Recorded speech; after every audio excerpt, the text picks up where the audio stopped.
Hello there from Heal the City. I am the chaplain here. I am Margie Gonzalez. And today I want to go over a pretty well-known psalm, but I want to go over basically Psalm 23:6. It says, "Surely your goodness and your unfailing love will pursue me all the days of my life, and I will live in the house of the Lord forever." Psalm 23 is a very well-known verse. We quote it a lot at funerals. We quote it during times of loss, during times of suffering, mainly because it is such a comforting psalm, and it tends to help us during these times. But verse 6 is where I want to focus today because it is especially hopeful and promising. And I love the way that it starts out. It starts out saying, surely. In other words, without a doubt. In other words, there is no question. In other words, I know that God's goodness and mercy will pursue me all of the days of my life.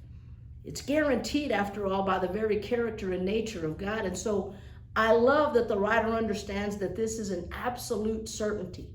There aren't a lot of certainties in life anymore, but this is an absolute certainty. And so I think it's very telling that the psalmist has no doubt about God's goodness and mercy, the unfailing love of God.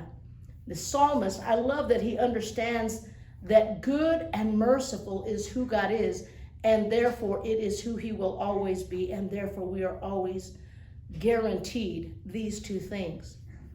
Next thing I want to talk about is this goodness and mercy, the unfailing love.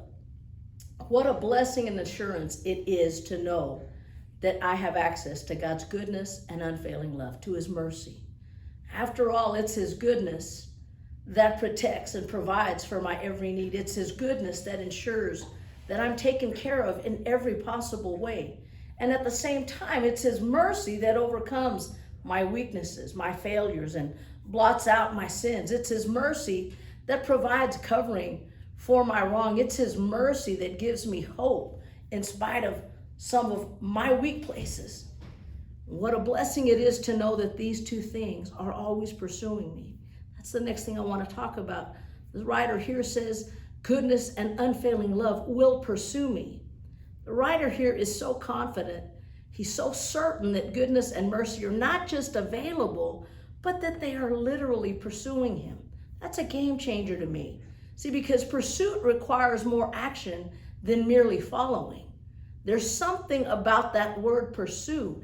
It indicates that goodness and mercy are chasing after him for the purpose of overtaking him and invading his life.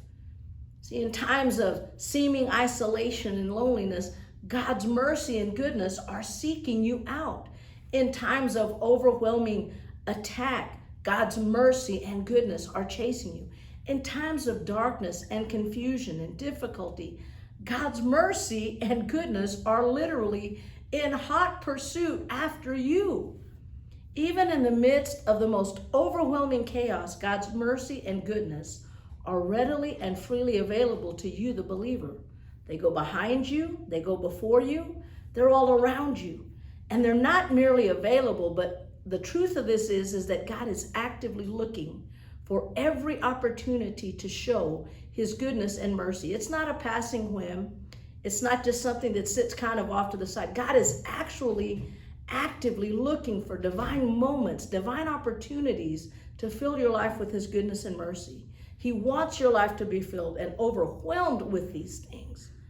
What a blessing it is to know that. Next thing I want to focus on is this phrase, all the days of my life.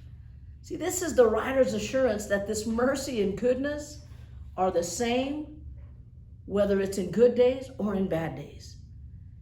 It's something we need to hold on to, you see, because the goodness and mercy God offers are just as available and come after us just as much as they do in the bright days as they do in the dark days. When things are hopeful, when things are dreary, when things are bright, when things are gloomy. That mercy and goodness is following us all of our days. Goodness and mercy don't bend to any situation or to any circumstance. They simply are, because it's who God is. And so I'm guaranteed that whatever day I'm having, whether it's a good day, a bad day, a mediocre day, guess what? His goodness and mercy is pursuing me. And the last part talks about living in the house of the Lord forever. I want you to know that it is as simple as stopping to enter into God's presence wherever you find yourself and walking in and receiving by faith the goodness and mercy that has been so desperately trying to find you. The easiest way to take advantage of that goodness and mercy is to just walk into God's presence. Step into it by faith. You see, because that goodness and mercy finds you when you slow down enough to abide in his presence and to receive it. It's a certainty and it's a blessing to know that God's goodness and mercy are always right there for you. You can simply slow down and receive it in the presence of God. That goodness and mercy, you need to know it will never change because of what you're facing. It will never change because of what you do. Goodness and mercy are guaranteed to pursue you all of the days of your life. God bless you. Have a great week.